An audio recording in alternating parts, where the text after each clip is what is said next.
Buenas noches, amigos de Salud Financiera, qué gusto estar de nuevo con ustedes. Antes de empezar el tema, que por segunda vez lo vamos a grabar y esperamos que no tenga variación cuando ya usted nos esté viendo, Funinabox, la juguetería, nos presenta dos cápsulas, una con la licenciada Fiorella Elizondo y con Esteban Bogantes, coach financiero. Vamos a los consejos útiles de ellos y ya volvemos. Hola a todos, mi nombre es Fiorella Elizondo, soy abogada de Legal Tips y el día de hoy les voy a dar un consejo o un tip legal si usted es deudor o deudora de cualquier obligación crediticia o financiera. No tenga patrimonio a su nombre si usted sabe que está constituida como deudora, al menos que sean bienes hipotecarios o una obligación hipotecaria con alguna institución bancaria. Eso es diferente, pero si usted tiene créditos personales, si usted tiene créditos familiares, no tenga patrimonio a su nombre, porque proteja el patrimonio, proteja su hogar, proteja su familia, no permita que le embarguen esos bienes. Mi consejo aquí sería, póngalo a nombre de una sociedad, póngalo a nombre de un fideicomiso, pero no tenga a nombre personal bienes si apeligra el no pago de la obligación crediticia o financiera y tiene la posibilidad de que un juez utilice por la figura del remate la acaparación de esos bienes. Muchas gracias. Hola, ¿cómo están? Esteban Bogantes, coach financiero, les saluda. Se acerca el pago del aguinaldo, ese dinero que tanto esperamos durante todo el año, pero que desgraciadamente casi nunca le damos el uso más correcto para poder tener una mejor libertad financiera. Generalmente, ¿qué hacemos con el aguinaldo? Lo gastamos en regalos, lo gastamos en fiestas, lo gastamos en actividades que se presentan durante el transcurso del mes de diciembre, que es un mes muy festejado. Sin embargo, tenemos que darle un propósito a ese dinero y quiero hablarle en estas cápsulas sobre los usos correctos que podemos darle al aguinaldo. Un uso que sería esencial para este dinero tiene que ser el pago de deuda. Si usted tiene deudas, dele un propósito a su aguinaldo buscando cancelar estas deudas. Empiece primero con las que pueda pagar y las que son deudas más grandes, busque hacerle abonos. ¿Para qué? Para que la deuda vaya perdiendo poder dentro de su capital y los abonos que usted logre hacer mensualmente vayan más directamente a abonar y bajar el capital de la misma.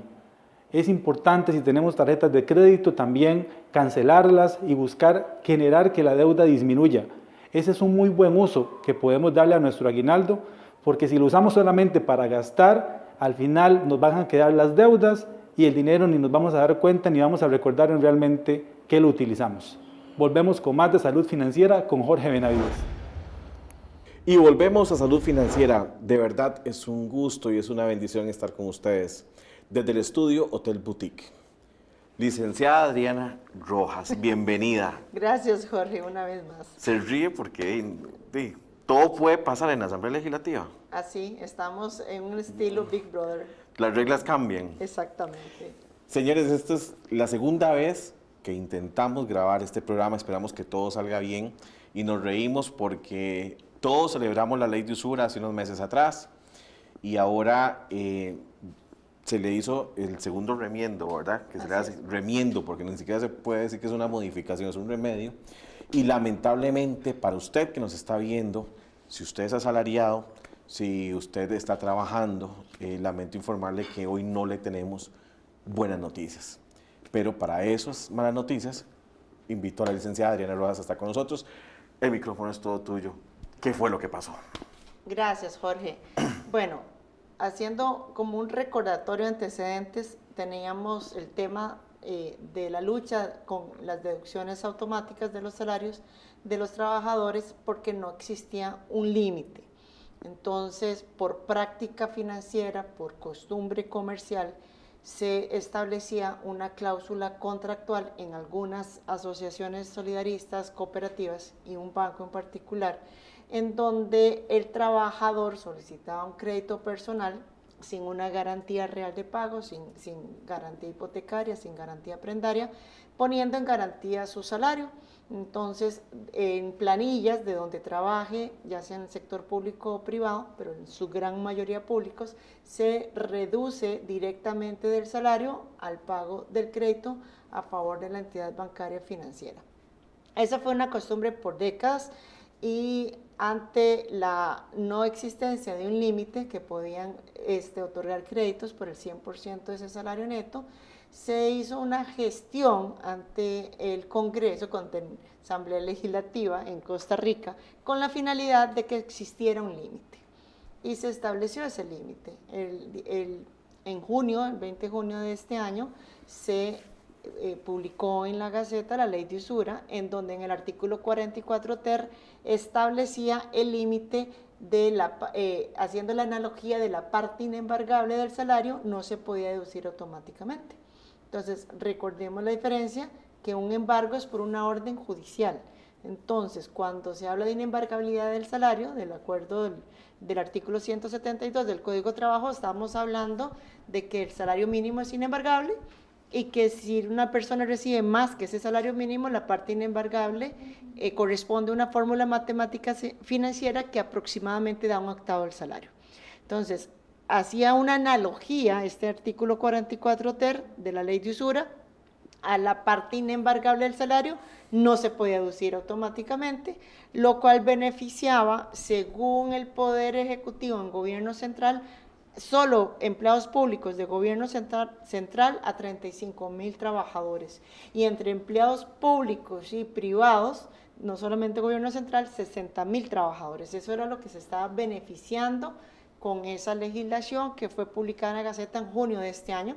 Claro que se festejó, claro que los consumidores, trabajadores financieros festejamos, era un alivio para muchas personas, inclusive, Jorge, estaba en proceso de aplicación. Tesorería Nacional fue quien lo aplicó primero y están las otras instituciones públicas analizando en sus departamentos legales cómo aplicar la legislación cuando se viene la nueva reforma. O sea que hubo instituciones públicas que ni siquiera la llegaron a aplicar cuando ya se vino a una reforma legislativa. ¿Ahora qué va a pasar? Bueno, ¿qué dice la reforma? Ellos eliminaron el texto que estaba en el 44 ter completamente y señalaron que los trabajadores pueden seguir obteniendo créditos y que los trabajadores pueden tener ese techo de la parte inembargable del salario para los nuevos créditos. Ese es el meollo del asunto, que pone un transitorio que señala que para los créditos que ya existen, que ya existían cuando entró en vigencia la ley, que son los 60,000 que mencionamos, no existe ese techo. El techo va a existir para los créditos nuevos que se establezcan después de que entre en vigencia la ley. O sea, a partir, si entra en vigencia ahora en noviembre de este año, 2020, los créditos nuevos que pida un trabajador con una asociación solidarista, una cooperativa o un banco, se va a respetar la parte inembargable del salario para créditos nuevos. Pero los créditos que ya existen, que están sobreendeudados, porque eso es, Jorge, lo que dijo don Carlos Alvarado en su discurso en octubre del año 2019, que está todavía en la página web de Casa Presidencial, es que están recibiendo entre 10,000 y 50,000 colones mensuales, no por quincena, mensuales, en su gran mayoría, y muchos en 0 colones, ¿verdad? Que tenían salario neto 0 colones. Entonces, esa ley, en ese momento él prometió, don Carlos Alvarado prometió una ley para ponerle un techo a la parte inembargable del salario, y salió, pero no duró mucho, duró 5 meses. Ok, entonces, para usted que me está viendo, su salario puede ser sujeto a deducciones automáticas en un 100%. A los créditos que ya existen. Okay. Si esa persona trabajadora, ya sea el sector público o privado, ya tiene los créditos y ya está en un sobreendeudamiento, inclusive, Jorge, hemos visto en Aprodeco que comprometen el 110% del salario neto, ¿verdad? O sea, va más allá del 100% del salario neto. Entonces, esas personas, que son 60,000 personas trabajadoras, van a seguir recibiendo la deducción automática por el 100%. No va a haber entonces una liberación de salario como se había prometido, que nos iban a a liberar el salario y que cada uno era responsable de ir a hacer sus propios pagos a ventanilla. O sea, ya no tenemos eso. Ya no para los créditos que existen, que son 60,000 trabajadores. Ya no. Ya no. Ya no. Ahora, si una persona trabajadora solicita un crédito y ya tiene créditos, o puede ser que no tenga créditos, pero pida un crédito grande, ¿verdad? Se le tiene que dejar la parte inembargable del salario libre para los créditos nuevos, a partir de que entra esta reforma en la Gaceta, en la publicación de la Gaceta. Que esa parte es un octavo. Sí, es un De su octavo salario. de su salario si gana más que el salario mínimo, y el 100% si tiene el salario mínimo. Ok, entonces, ahora bien, la pregunta que puede estar haciéndose en este momento mucha gente.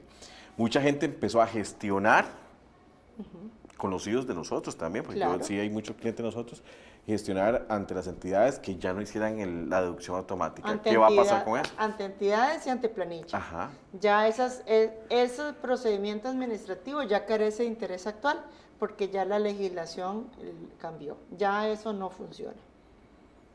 Y la gente que pudieron habérselo realizado, que ya tenía un poco de salario libre, se lo van a volver a deducir. Se lo vuelven a deducir a como estaba antes de la norma. O- A como estaba antes de junio de este año. Entonces, el consumidor, Y Jorge, y tal vez peor. ¿Por qué? Porque como no pagó parte del crédito, Eso le iba a decir. junio, julio, agosto, septiembre, octubre, noviembre, entonces puede venir peor.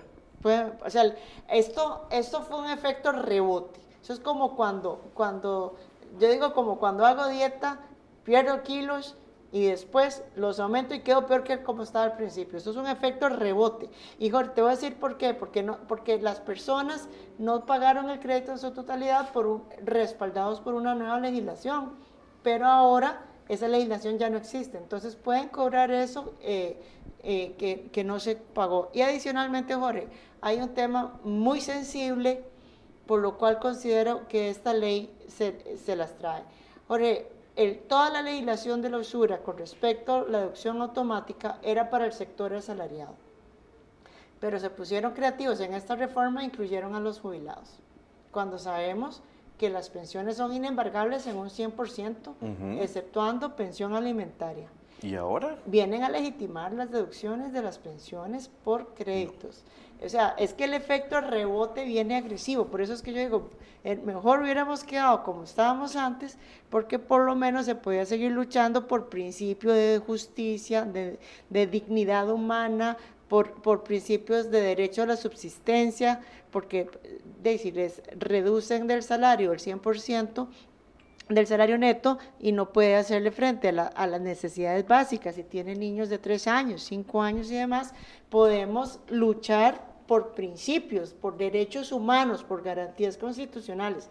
Pero a donde hay una ley, ya la única forma es una acción de inconstitucionalidad. Ya no son recursos de amparo, ya no son procesos judiciales. Ahora, digamos, quedamos peor. El efecto rebote fue sumamente agresivo. Ok.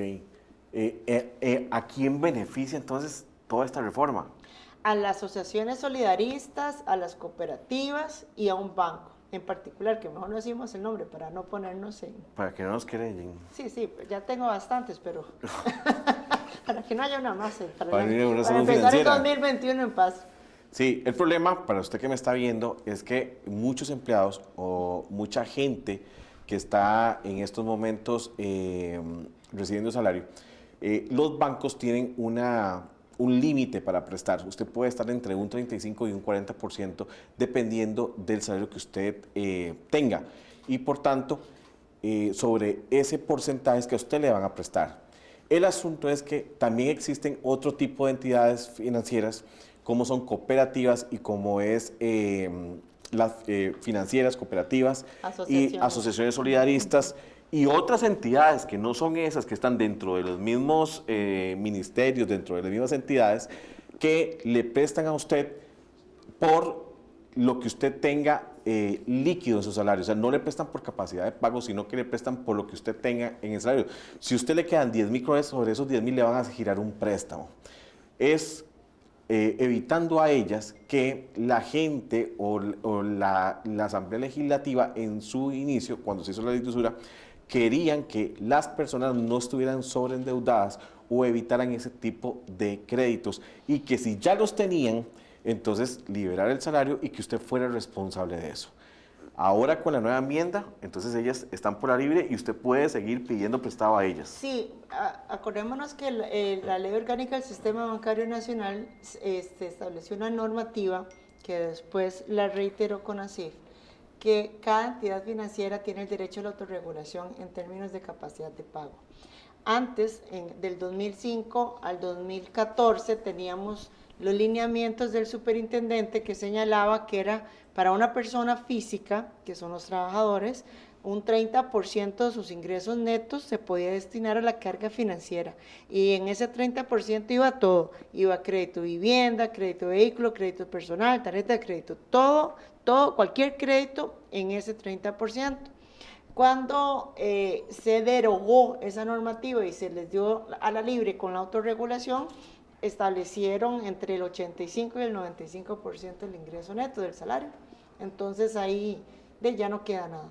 Eso para el inicio, y se atrasaron por una incapacidad, se atrasaron por algún infortunio que tuvieron, ¿verdad? Porque cuando hay incapacidades, el subsidio no se puede establecer en deducción automática, porque el subsidio tiene otra connotación que es diferente a la salarial.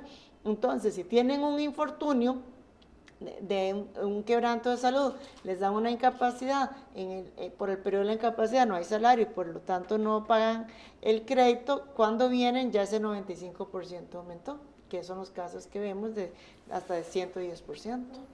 Sí, pero entonces, Adriana, estamos ante un problema de una ley que no soluciona nada, porque entonces la ley de usura no va a solucionar nada más que reguló el interés de las tarjetas. En realidad, lo que hizo fue legitimar una práctica abusiva.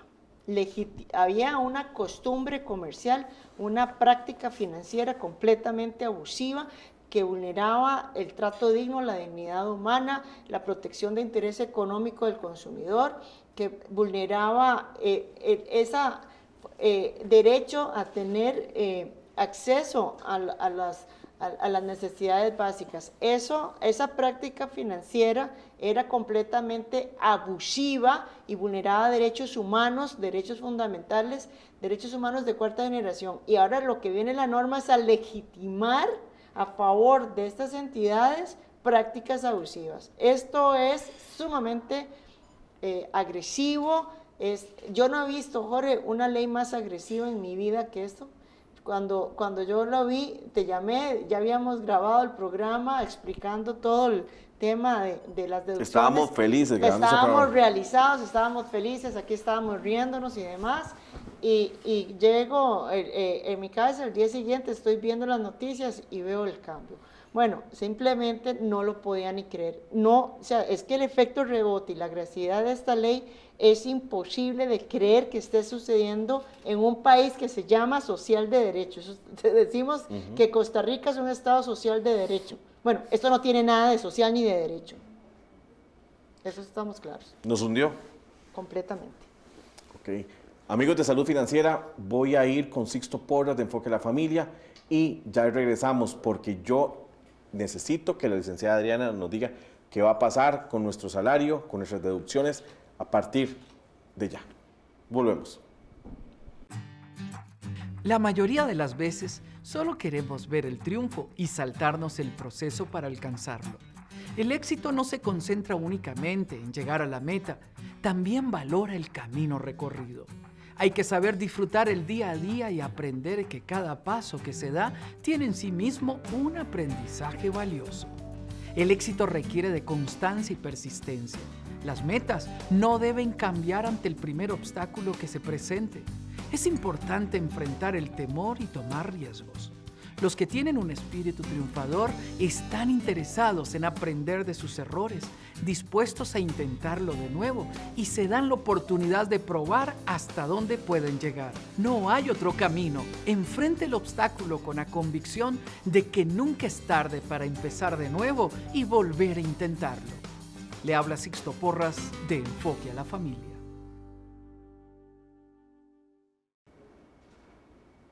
Gracias. Volvemos a Salud Financiera. es un gusto de verdad estar con ustedes.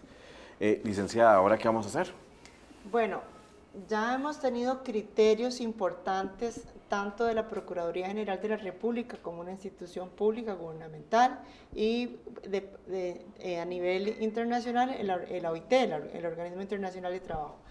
Ambas instituciones, la nacional y la internacional, habían manifestado que se tiene que respetar un ingreso mínimo a los trabajadores que tienen el derecho a la subsistencia económica, necesidades básicas. Entonces, bueno, lo que hay que hacer es organizar a las personas y luchar. Hay que presentar acción de inconstitucionalidad, si es necesario ir a la Corte Interamericana de Derechos Humanos y a la OIT, porque lo que se está haciendo vulnera derechos humanos. Entonces va más allá, vulnera derechos fundamentales, va más allá de lo que es permitido hacer por parte de los legisladores. Los legisladores realmente actuaron mal. Y Jorge, solo hubo un voto salvado de una diputada, tanto en primero y segundo debate. El resto eran a favor del cambio y la reforma. O sea, pero ¿por qué un cambio tan radical? Una ley que pasó muy rápido, una ley que tenía el apoyo prácticamente de todo el plenario. Todo el mundo lo celebró. Yo me acuerdo que los diputados todos celebraron, todos en redes sociales publicando la ley de usura, lo hicimos, todos por los trabajadores. Entonces, ¿qué pasó? Bueno, el mismo diputado que fue el que luchó por la ley de usura, por el techo de la deducción automática, votó a favor del cambio. Wilmer Ramos. Sí, señor. Okay. Entonces, estuvo aquí en Salud Financiera. Bueno, imagínense usted, sería interesantísimo traerlo otra vez. ¿Qué pasó? Que nos dé una rendición de cuentas, un informe de labores hacia los ciudadanos costarricenses. ¿Qué pasó? Porque yo decía, él era el papá del chiquito, él era el redactor y él era el que presentó el proyecto de ley y el que luchó, porque no le fue fácil llegar a obtener esa norma jurídica. No fue fácil, yo sé que a él le costó, pero lo logró. ¿Qué pasó después? Porque una vez que logró, una vez que tuvo la victoria en una ley que respeta derechos humanos y que tiene el nombre y apellido de él, ¿por qué votó favorable? ¿Por qué no votó en contra? ¿Por qué no luchó? Y hay un tema, Jorge, cuando se dieron la noticia, para todos fue una sorpresa. O sea, yo venía de grabar aquí con vos, Jorge, fue una sorpresa. Ese proyecto de ley estaba completamente oculto. Cuando los proyectos de ley, todos los medios de comunicación andan preguntando opiniones y demás, y cuando nos dimos cuenta ya estaba aprobado en primer debate. ¿Por qué tanto ocultamiento? ¿Por qué no nos consultaron? Dijeron que consultaron a las instituciones públicas, Jorge, pero le consultaron a las instituciones públicas que tienen convenios con entidades financieras para reducción automática. ¿Por qué no le consultaron a las organizaciones de consumidores? En Costa Rica, el Ministerio de Economía creó la red de ODEC. Red ODEC es la red de organizaciones de consumidores. Estamos inscritos formalmente varias organizaciones de consumidores. Está Consumidores Libres, está Consumidores de Costa Rica, hay 2 o 3 más, aparte de APRODECO, que es la que presido, Asociación Pro Defensa del Consumidor Financiero. ¿Por qué no nos consultaron a ninguno? Siempre nos consultan a la red ODEC. Es más, el reglamento del Ministerio de Economía señala que la red ODEC tiene que ser consultada cuando hay proyectos de ley que afecten a consumidores. ¿A dónde estuvo esa consulta? No fuimos consultados, ninguno fuimos consultados. ¿Por qué fue lo que pasó? ¿Por qué tanto ocultamiento? ¿Quién fue el que hizo tanto lobby y tan eficiente ese lobby? ¿Qué fue lo que hubo detrás de ese lobby? Porque sinceramente deja mucho que desear. Presión, porque tuvo muchos enemigos al principio esta ley. La Asociación de Bancos, la ABC estaba en contra. Bueno, pero pese a todo ese lobby político que hizo la ABC, pese a todo ese esfuerzo que hizo, salió la ley se aprobó y se empezó a ejecutar. Entonces, ¿qué pasó? ¿Por qué el cambio? Si pese a toda esa presión por parte de entidades bancarias, ¿por qué se dio? Ahora, la Asociación Bancaria Costarricense hizo presión con el tema de la tasa usurera, porque decirle que en la Asociación Bancaria Costarricense quienes forman parte son bancos privados. No existe un banco privado con deducción automática salarial, son asociaciones solidaristas, son cooperativas. No tiene nada que ver con la banca privada. Eso no tiene nada, o sea, la banca privada tiene que ver con la primera parte por la cual hizo presión la ABC, que era la tasa usurera, el techo de tasas. ¿Esa se modificó también o quedó igual? Viene un proyecto de ley donde quedamos peor. Otro. Peor. El efecto rebote, Jorge, fue agresivo. Viene peor para legitimar la usura, porque ya es lo que queda, la legitimación de la usura. ¿Ese proyecto de ley tenés algún tipo de referencia que viene? Sí, ese sí, porque a donde nos metieron este gol en primer debate por el tema de las deducciones, los periodistas empezaron a investigar y sí, viene para legitimar a un 55% las tarjetas de crédito cuando el monto es inferior como el microcrédito. Recordemos que en la tasa usurera se estableció el techo para el crédito y el microcrédito, pero señaló que en el microcrédito no se iba a aplicar la tasa en las tarjetas de crédito. Por decir un ejemplo, estaban 655,000 colones, por ahí andaba el tema del microcrédito, ¿verdad? De ese monto para abajo, y de ese monto para arriba es un crédito. Entonces, pensemos que voy a comprar una cocina que cuesta 300,000 colones. Si la compro en la casa que venden los electrodomésticos financiados, tengo la tasa usurera, tengo la tasa del microcrédito, que es del 55%. Pero si la compro por la misma cocina por medio de una tarjeta de crédito es el 37,69, porque la tarjeta de crédito no estaba dentro de los límites del microcrédito. Entonces, lo que vienen es a pedir que las tarjetas de crédito puedan cobrar el 55% y aumentar esos 655,000 colones a 1,000,000. Entonces, ¿para qué ley de usura? No le digo que el efecto rebote fue peor. Entonces, ¿para qué? Mejor nos hubiéramos quedado como estábamos. ¿Sí? Es increíble el cambio, es un cambio totalmente... Y muy agresivo en perjuicio a consumidores financieros, muy favorable al sistema financiero. Me preocupa mucho ahora que hablamos en el primer segmento de los pensionados. Así es peor, claro, es peor. Y ya pueden deducirles a ellos de su pensión. Es que siempre les han deducido, pero la SUPEN había hecho un oficio, un documento señalando que como es inembargable la deducción de los pensionados, al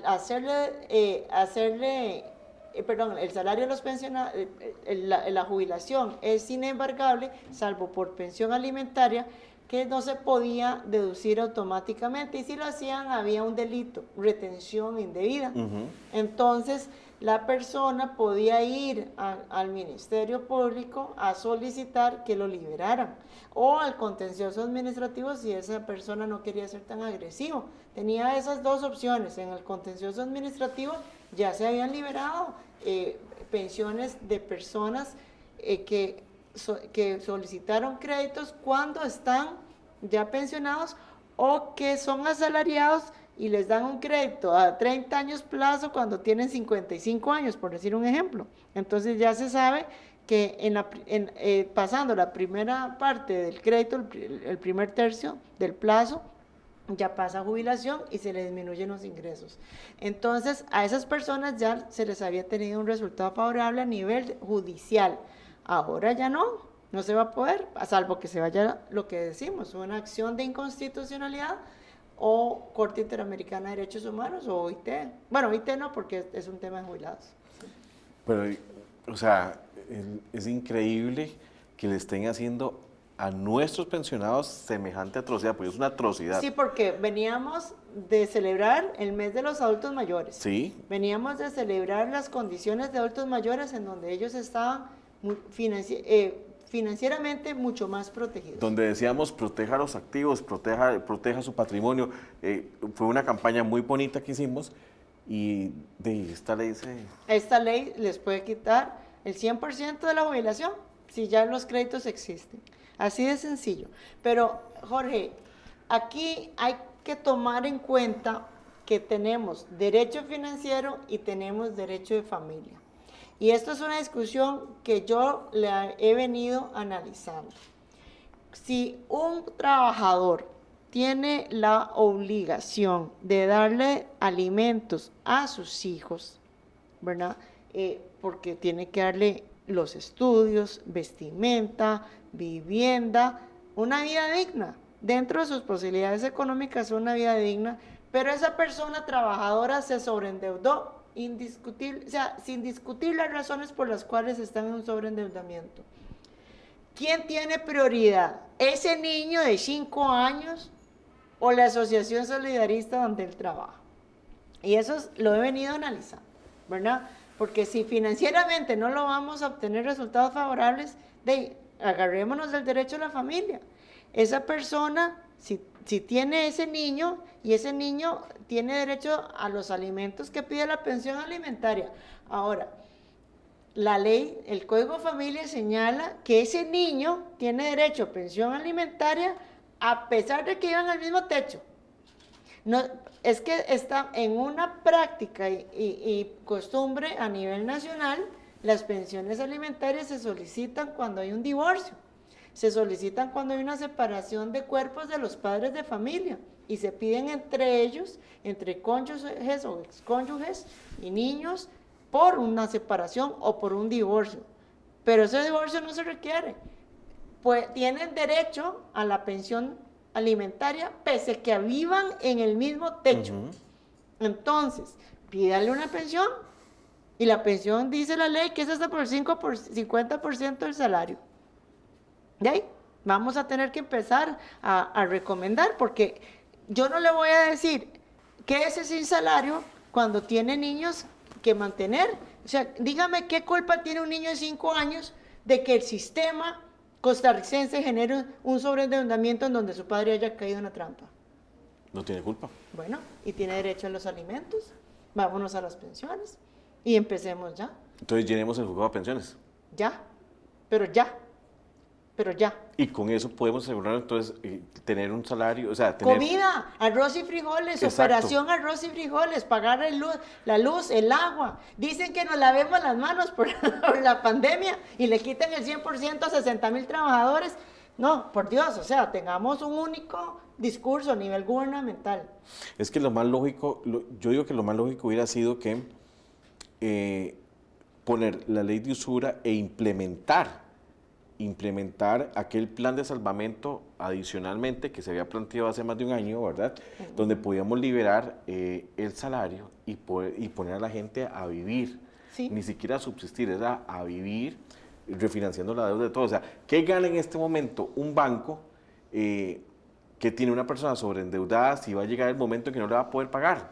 Vamos a aumentar entonces yo creo que son más de 850,000 cobros judiciales que hay en este momento. ¿Es eso? Así es. Ahí está. No le veo la razón, no le veo la lógica de esto. Es que acordémonos que no son los bancos. Acordémonos que no estamos hablando de bancos. Los bancos respetan más la capacidad de pago, analizan más la capacidad. Porque hay una superintendencia que está detrás y les exige. Correcto. Pero debajo, y entonces las financieras, las cooperativas, ese montón de... solo la caja tiene como 6 entidades que prestan adicionales a lo que es la bendita cooperativa de empleados. Correcto. Es que por eso es que sí quiero aclarar, aquí no estamos hablando de bancos, solo hay una banca y es pública no gubernamental, nada más. El resto de la banca pública, que es la banca pública comercial y la banca privada, no está en esto, ¿verdad? Eso sí hay que dejarlo claro porque sería totalmente injusto decir que ellos están haciendo este tipo de prácticas o de lobby político, porque no es así. Son asociaciones solidaristas, son cooperativas las que están beneficiándose sobre esta situación en las que hicieron el lobby político y las que hicieron cambiar la ley. ¿Y qué les ofrecieron o qué exigieron en la Asamblea Legislativa? Yo no tengo ninguna idea, porque no hemos tenido en todos los 14 años que yo tengo en consumo financiero una legislación que haya durado 5 meses. Esto no existe, esto no existe, no existía. Es la primera vez en la historia costarricense. Y recordemos que no tenemos ley del consumidor financiero, no tenemos una legislación ni un reglamento al día de hoy, ¿verdad? Y deberíamos tenerla. Y la OCDE lo pidió como requisito y pusieron la ley de usura para cumplir con el supuesto requisito. Hay que contarle a la OCDE lo que está sucediendo. ¿Qué pasó o qué va a pasar con el reglamento del Ministerio de Economía? Carece de interés actual. Yo presenté las observaciones señalando de que todo el capítulo de las deducciones automáticas carece de interés actual. Todo lo que le estaban dando de plazo al Banco Central carece de interés actual, porque en el artículo 44 ter de las deducciones automáticas señalaba que el Banco Central tenía que establecer un sistema para las deducciones automáticas de los salarios de los trabajadores. Y el Banco Central pidió 3 años para implementar el sistema, que no estaba listo para implementarlo. Bueno, el reglamento le está dando 3 años y nosotros decíamos, pero si la ley entra en vigencia a partir de junio del 2020, ¿cómo se le ocurre pedir 3 años? Si el reglamento no puede venir a hablar de temas de vigencia de la ley, no puede dar esos plazos. Entonces estábamos haciendo todos esos comentarios en contra del reglamento, pero bueno, ya ese reglamento que se puso en opinión pública por medio de la Gaceta, que se vencía el 5 de noviembre de este año, ya pierde interés. Tienen que empezar a redactar otra vez porque la norma cambió. Y entonces, aquel famoso artículo entonces también carece de interés, el que nos castigaba el acoso telefónico por deudas. Bueno, es que esto es como una bola de nieve, ¿verdad? Esto es una cosa rasa la otra. Cada vez que usted se ríe a mí me preocupa. Me preocupo yo y el que me está viendo también se va a preocupar más también. Sí, claro. ¿Por qué? Dígame. Sí, claro. Bueno, con el tema del acoso financiero, el acoso en cobro financiero, en el reglamento de tarjetas de crédito está prohibido para las tarjetas de crédito, ¿verdad? Porque un reglamento de tarjetas de crédito no puede hablar de un crédito de vivienda, ni un crédito de consumo, ni un crédito personal, ni un crédito de vehículos, ¿verdad? Entonces, este nuevo reglamento que puso en consulta el Ministerio de Economía aumentaba a todo crédito y microcrédito. ¿Por qué? Porque uno de los que hacen más acoso en temas de estos créditos son las empresas que venden electrodomésticos y no estaban incluidas en el reglamento de tarjeta de crédito porque es el microcrédito.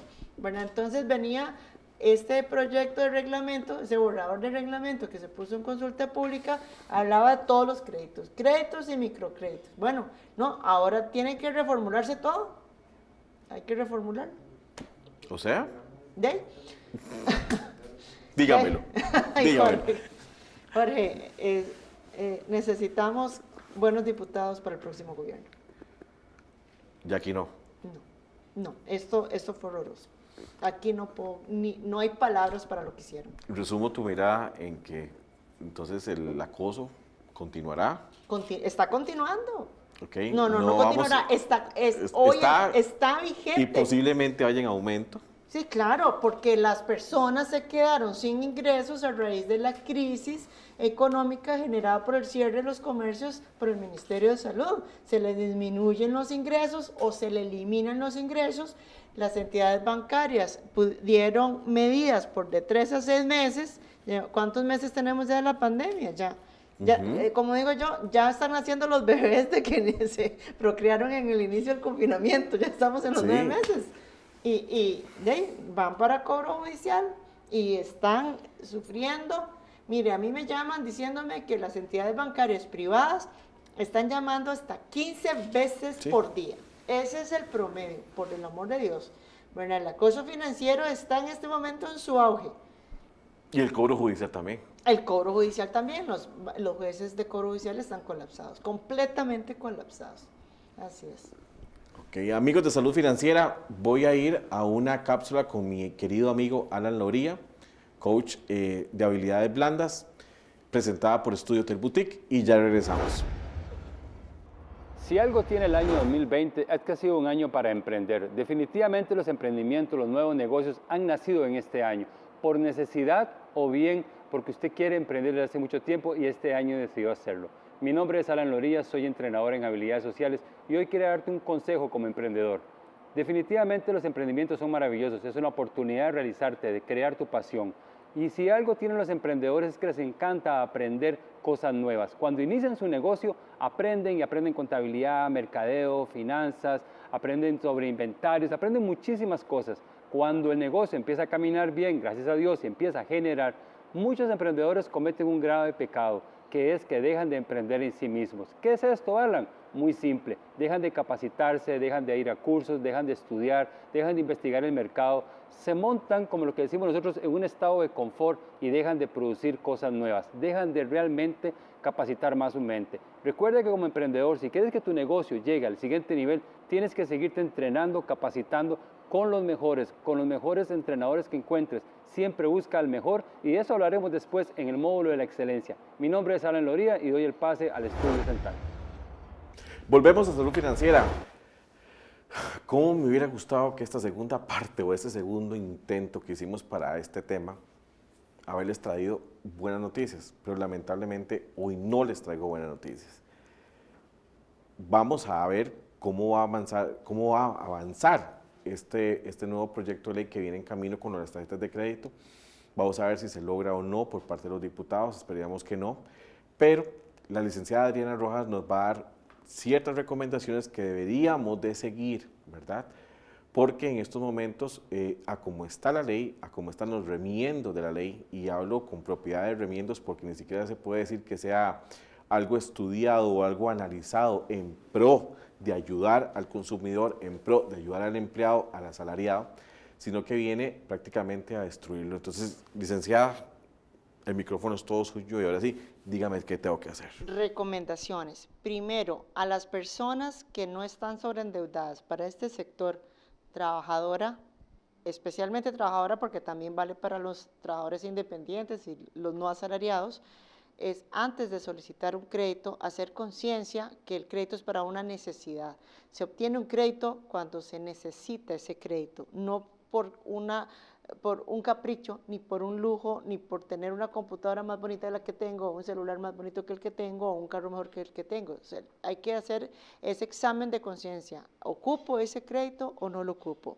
Una vez que se llega a ese nivel, que si ocupamos ese crédito, verificar sus ingresos y sus gastos, en qué gasta, haga su presupuesto financiero, cuáles son sus gastos tradicionales, en cuántos gastan en servicios públicos, en alimentación, en vivienda, en transporte, en vestimenta, en salud, y una vez que tenga ese escenario, verifique cuánto le puede dedicar de su salario a las entidades financieras en créditos.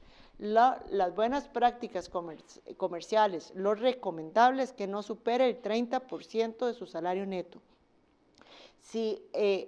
Aún así, si va a pedir ese crédito, lo ocupa y está dentro del 30% de sus ingresos netos, ¿cuál es el siguiente paso? Leer lo que va a firmar.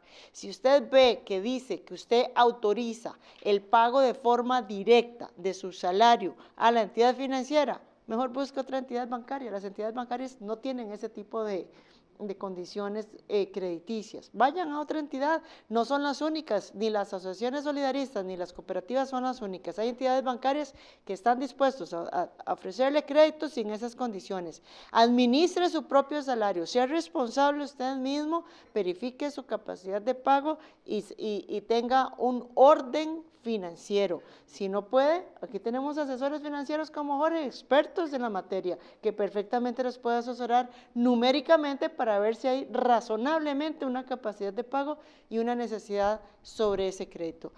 Y a las personas que ya están sobreendeudadas, que van a regresar a obtener 10,000 colones mensuales, 50,000 colones mensuales o 0 colones mensuales a raíz de esta reforma de la ley de usura que acaba de aprobarse en segundo debate y ya fue firmada por el presidente de la República. Entonces ya lo que estamos esperando es la publicación en la Gaceta. En cualquier momento, ya a partir de noviembre va a salir publicada y a partir de diciembre va a volver a tener esas condiciones. Lo que se recomienda a este sector, si tienen personas que dependan económicamente de ustedes, directos, parientes directos, hijo, padre, madre, adulto mayor, adolescentes, jóvenes que dependan económicamente de usted, pida una pensión alimentaria. No importa que vivan al mismo techo, ellos tienen prioridad en sus alimentos ante que cualquier asociación solidarista o cooperativa. Y si no tiene esa situación, pues hay que reunir el grupo, Jorge, vamos a tener que hacer una gran lucha. Aquí yo tengo muy claro que perdimos una batalla con esta reforma, pero la guerra no ha terminado. Y vamos para adelante, unamos a todas esas personas, agrupémoslas y vamos con una acción de inconstitucionalidad. Vamos a la OIT, vamos a la OCDE y a la Corte Interamericana de Derechos Humanos si es necesario. ¿Pueden condicionarme un crédito a la firma de esa cláusula de rebajo Es automático? que como nunca lo han cuestionado, lo han hecho como una práctica comercial, como una costumbre, pero empiezan a cuestionar, empiezan a dejar de tener clientes, a ver si no la quitan. Pero, digamos, puedo llegar yo a firmar un crédito y a la hora de firmar veo la cláusula y digo, no firmo, necesito que me la cambien y me pueden decir no. No, le pueden decir que no y váyase a otro banco, para eso está la libre competencia. Para eso tenemos una competencia abierta en temas financieros. Antes existía muy poca competencia, teníamos el Banco Anglo, Banco Crédito, Banco Nacional, Banco Costa Rica era lo que había y Popular era lo que las opciones que teníamos. En este momento no se justifica decir que la única opción que tengo es la asociación solidarista del lugar donde trabajo o la cooperativa. Esa no es la realidad. Tenemos una amplia competencia de la cual los costarricenses tenemos que hacerle honor a esa competencia, buscar, asesorarnos, Jorge, para eso están los asesores financieros, para que nos den opciones buenas en cuando necesiten ese crédito. ¿Y en el caso del adulto mayor? Bueno, el adulto mayor también tiene obligaciones, si tiene personas... Hablo del pensionado. Sí, ¿verdad? sí, el adulto mayor jubilado también tiene obligaciones y tiene a quien atender económicamente, tiene dependientes económicos, ya va a ser más difícil que sean hijos, podrían, hay casos, pero la excepción, pero sí pueden tener a la esposa, inclusive adultos mayores pueden tener algún viejito o viejita que dependen de ellos, que sea su pariente directo. Entonces, busquemos si tienen pensiones alimentarias y si tienen, vamos a los tribunales de justicia. Sí, eso sería muy bonito aclararlo antes de terminar el programa porque la gente relaciona pensión alimentaria de un menor de edad hacia el padre o hacia la madre, dependiendo de la condición. Pero también se tipifica otro tipo de pensión alimentaria, como por ejemplo el de la madre a los hijos. Así es, y adicionalmente hacia los abuelos también, ¿verdad? Por ejemplo, si un abuelo tiene una pensión y un abuelo tiene un nieto y el hijo, el padre de ese niño, no tiene en ese momento trabajo, porque le suspendieron el trabajo, porque le quitaron el trabajo, esa pensión se puede ir para el abuelo. No nos olvidemos de esos detalles. O sea, es que es bonito para que la gente que nos está viendo sepa que también se puede jugar con esas variables, ¿verdad? No digamos, si no hay un niño en el hogar, hay otro tipo de método método no, muy feo decir eso, hay otro tipo de pensiones alimentarias que también se pueden solicitar, porque como dice usted, o sea, yo tengo que llegar y tengo que comer, tengo que pagar agua, tengo que pagar luz, tengo que vivir, no sobrevivir, vivir. Entonces, si tengo esa herramienta legal, la puedo usar perfectamente. Es correcto, porque los beneficiarios alimentarios tienen 100% prioridad ante cualquier entidad financiera. Y Jorge, ante esta situación, una recomendación más, no se declaren insolventes. Y eso lo podemos dejar para la declaratoria de la insolvencia, que ahora sí se va a poner de moda con esta nueva legislación, sí se va a poner de moda. Venía antes de la ley de la usura, ya se venía practicando la ley de insolvencia del deudor de los trabajadores. Incluso muchos de la Caja y de la Municipalidad de San José ya estaban haciéndolas. Con esta ley, eso se bajó. Yo sé que viene. Hablemos en el próximo programa de la insolvencia al deudor. No se recomienda. Y después les explicamos por qué. Amigos de Salud Financiera, mis recomendaciones son las siguientes. Primero que nada, busque un abogado de su entera confianza y consúltele todas las dudas que tenga legales con respecto a este tema. Hay mucha tela que cortar, hay mucho que cubrir y yo necesito que usted también se asesore. Y una vez que usted ya esté asesorado por medio de su abogado y que tenga las herramientas legales para poder combatir esto, vaya donde un asesor financiero, vaya a alguien que maneje los números. ¿Por qué? Porque si usted está sobreendeudado, usted tiene un problema muy grande. Usted tiene un problema que no sabe administrar sus recursos y ha recurrido a préstamos tras préstamos para salir de una deuda y lo único que lo ha hecho es más grande.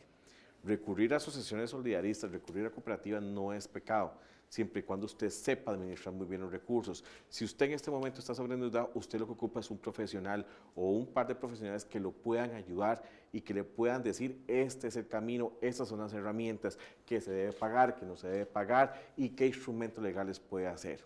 No se quede con la duda, porque en estos momentos una ley que a usted lo iba a proteger, lamentablemente se volvió en su contra y más bien lo dejó contra las cuerdas. ¿Es así? Así es. Que pasen una muy, pero muy feliz noche, que Dios los bendiga, que Dios los guarde y nos vemos el próximo jueves en Salud Financiera. Hasta luego.